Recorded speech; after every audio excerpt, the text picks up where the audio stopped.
Երբ խոսում ենք Սուրբ Ամենափրկիչ եկեղեցու մասին, բնականաբար այստեղ չեն կարող չնշել այն կարևոր հանգամանքը,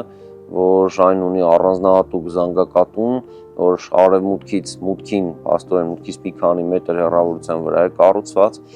Այս զանգակատան շինարարությունը կապում է մի բարերարի հետ, Աբրահամ Խանդամիրյանցի, որ աստորեն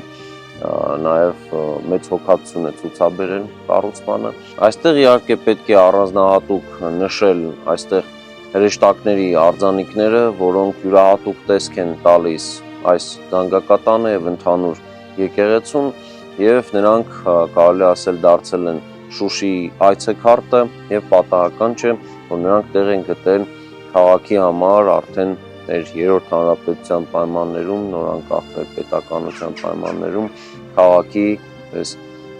դրոշի զինանշանի մշակման ժամանակ։ Նախագծի գլխավոր գործընկերն է Կոնվերս բանկը, ֆինանսական աշխարհի ձեր հուսալի գործընկերը։